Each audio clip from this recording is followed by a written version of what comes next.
अस्सलाम वालेकुम व्यूअर्स, क्या हाल है। उम्मीद है आप सब साथ खैरियत से होंगे। अब आप जानते हैं कि जैसे 2020 में बकरीद का सीज़न चल रहा है। अब आपको पता चलना चाहिए कि अनाड़ी किसाई में और खिलाड़ी किसाई में क्या फ़र्क है। तो यही जानने के लिए आज हम जाएंगे वकास खान के बाड़े पे। तो चलते हैं व्यूअर्स, देखते हैं, आज उनसे इंटरव्यू लेते हैं।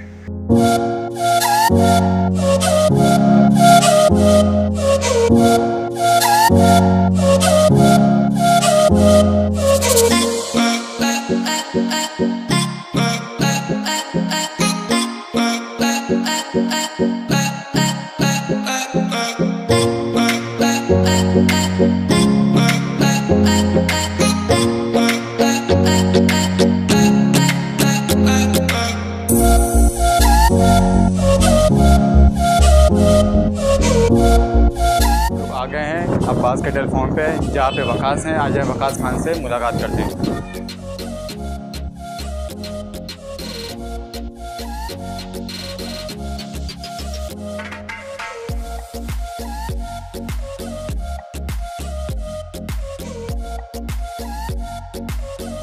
खिलाड़ी किसाई एक जानवर पे 10,000 रुपये ले रहा है, ठीक है, और खिलाड़ी किसाई एक जानवर पे 15,000 ले रहा है।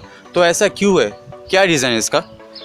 असल में इसका रीज़न ये है गनी के जो है, देखें, पहली बात तो जो खिलाड़ी कसाई है उसकी शॉप 3 महीने के लिए बंद हो जाती है, ठीक है। उसके बाद उसे घर बैठ के खाना होता है, पहला रीज़न तो ये। और दूसरा रीज़न ये है कि वो तो है ही खिलाड़ी कसाई, तो वो मतलब अपने फ़न के, अपनी कलाकारी के पैसे ले रहा है। जैसे वो जानवर को ज़िबा कर रहा है, अब जब वो ज़िबा कर रहा है और जब उसकी कलाकारी, उसकी फ़नकारी, उसके उस चीज़ के वो 5,000 रुपये बढ़ती हैं। हालांकि अनाड़ी जो है वो चौथे दिन से, ईद के चौथे दिन से काम पे चला जाता है, ठीक है। तो उसे तो कोई टेंशन ही नहीं है, वो अपना शौक़ पूरा करता है और शौक़ पूरा करके जो है उसने अपनी पैसे इकट्ठा करने, जो लोगों के जानवर उन्होंने ज़िबा किए हैं, उसके बाद जो है वो चौथे दिन से अपने काम पे चले जाता है। लेकिन जो प्रोफेशनल कसाई है, जो 12 महीने का कसाई है, उसे 2-3 महीने बैठ के घर पे खाना पड़ता है। तो उसके भी उतने ही अखराजात हैं जितने एक आम नॉर्मल फैमिलियों के होते हैं, जो सबके होते हैं।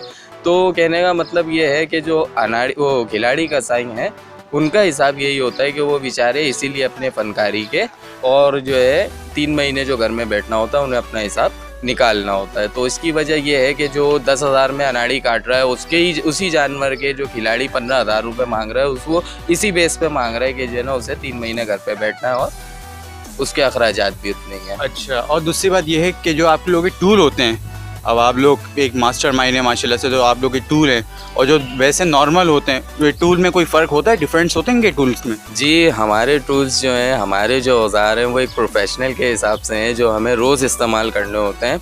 और जो एक बरसाती जो हैं, वो अपने वक्ती तौर के लिए औज़ार ख़रीद लेते हैं, प्लस उनमें वो धारें नहीं होती जो एक प्रोफेशनल कसाई लगाता है, जो ख़ुद मेहनत करता है, दिन रात एक मेहनत करके एक छुरी तेज़ करने में, ठीक है।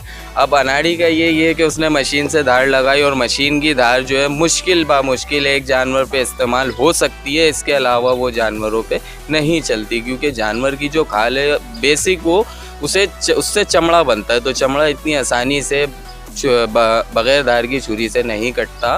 तो हम लोग जो होते हैं, वो हमारे एक रोज़मर्रा के इस्तेमाल में आते हैं जो औज़ार, वो हम लोग रोज़ तेज़ करते हैं। और एक जो बकरा ईद का एक सीज़न है, वो औज़ार जो है हम एक खुसूसी तौर पे चांद रात से 2 दिन 3 दिन पहले से तेज़ करना शुरू कर देते हैं, और वो हमारे हाथ की मेहनत होती है, वो कोई मशीन की मेहनत नहीं होती, ठीक है।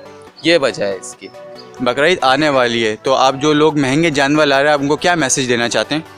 मैं उनको यही मैसेज देना चाहूँगा रनी, के देखें, जो जानवर मिसाल के तौर पे लोग अच्छे से अच्छी माशाल्लाह अल्लाह के लिए कुर्बानी करते हैं, बड़े से बड़ी करते हैं, और जो है महंगे से महंगी करते हैं, वो अपनी कुर्बानी को उसी नज़ाकत से करवाएं, उसी मतलब तरीके से करवाएं, अच्छे से अच्छा कसाई लाएं। और जो है उस वक्त जो है देखें, जब आप अल्लाह की राह में एक चीज़ दे रहे हैं ना, तो फिर जो गाड़ी में आ रही है, जो उनको कन्वेंस पड़ ली, और जो कसाई हैं, मैं कहता हूँ कि फिर उनकी भी वो मतलब शक्ल ना देखें कि जो है, जब जहाँ आप 5 लाख का जानवर ला रहे हैं, तो उनकी कुर्बानी के लिए, कुर्बानी के एंड तक गोश्त तकसीम करने तक वो 40 से 50 हज़ार का भी, मैं कहता हूँ, मुँह ना देखें।